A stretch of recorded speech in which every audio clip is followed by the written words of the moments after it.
Hey guys, NESComplex here. On this episode of Nintendo Powered Time Machine, we're going to be talking about issue number 1. Let's go! Flipping through an issue of Nintendo Power is like traveling through time. Nintendo's fascinating, nostalgic, and sometimes hilarious past is captured forever on its pages. Journey with me through time to discover Nintendo's history.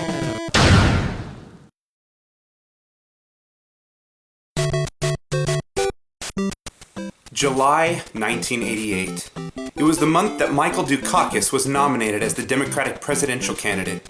Die Hard and Short Circuit 2 were showing in the theaters, and kids everywhere were playing with Teenage Mutant Ninja Turtles.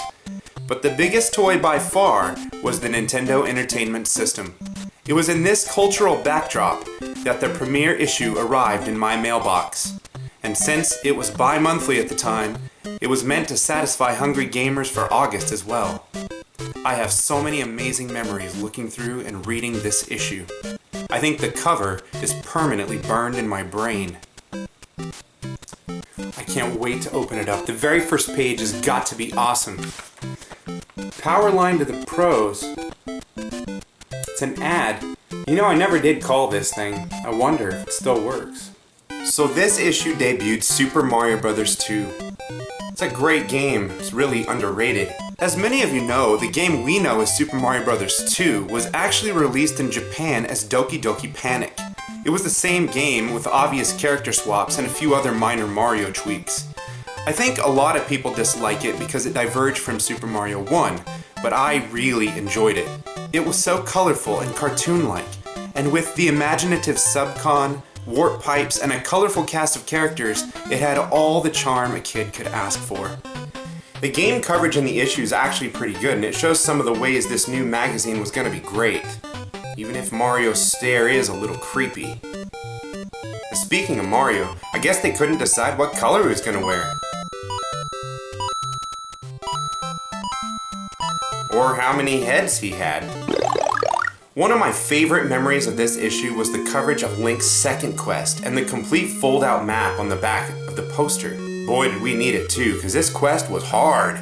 Apparently, the new levels spell something out. I had to go to the only room in the house where a man could sit in privacy and decode. Aha! E!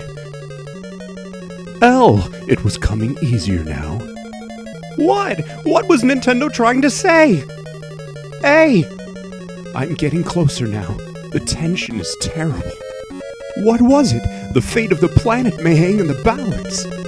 My mind was a steel trap. It was almost clear. Yes! Be sure to call the power line. Power line? A crummy commercial? Son of a bitch. The poster was kind of weird. I mean, what the flip's going on?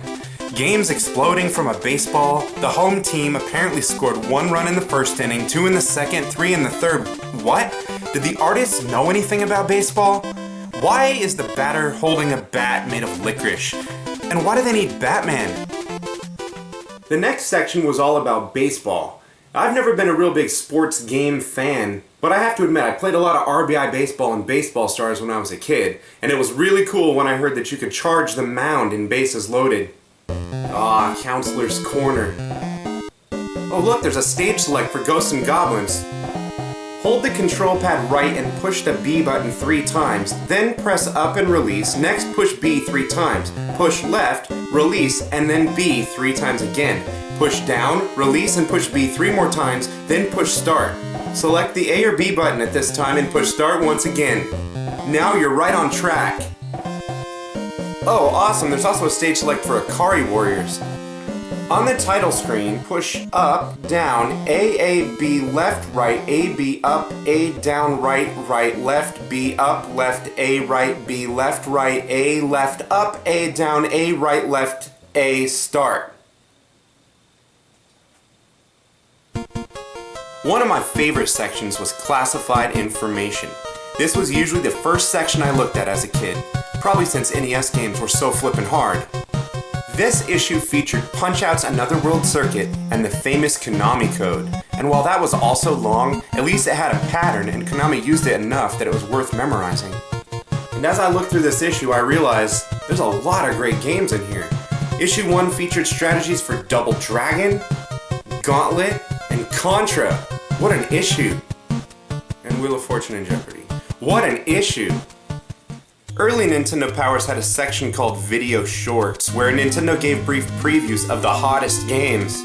I must confess, some of them were pretty hot. Others, not so much. The back of the magazine is where the editors like to shove all the crap I didn't care about, like the section brilliantly titled Movie, or Celebrity Forum, where we learn that even Kirk Cameron shamelessly plugs Nintendo's power line because he couldn't beat Gradius, or NES Achievers, which I either skipped or played Look for Weird Names, like under Duck Hunt, here's Yas Arthachinda, or in Super Mario Brothers, there's Cliff Belazensky. I wonder if he'll ever amount to anything.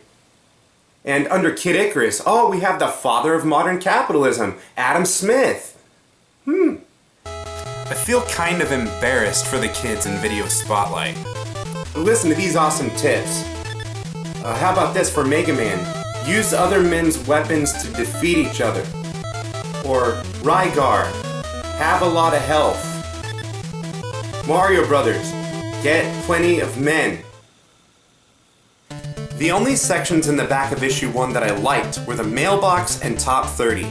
Nintendo eventually rescued these sections from mediocrity hell by bringing them closer to the front. This edition of Mailbox featured a letter from a grandma who liked to game, and a club called the Videoizers who collected money to buy tapes. You know, I had a club too, and there was one kid in our club who refused to call it Nintendo. He always called it Nintendo. Top 30 was always cool. Zelda, number 1, right where it belongs. Wait, this can't be right. Top Gun is number 9? Oh, I know why. There were only 87 games out at the time. Wait, that's still not an excuse. Overall, their premiere issue was a huge success, and a huge improvement over the Fun Club News. But as much as I wanted the power, my parents couldn't afford to get me a subscription. I used to look at my friend Jason's magazines though, and a couple years later I was able to subscribe, starting with the Star Tropics issue. Anyway, thanks a lot for watching. Until next time.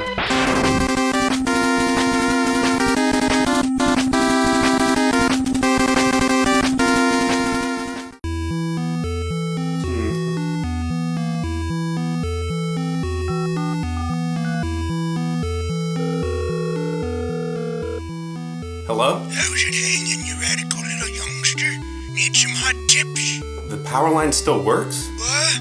Still trying to find level 7 in Zelda? Oh, for crying out loud.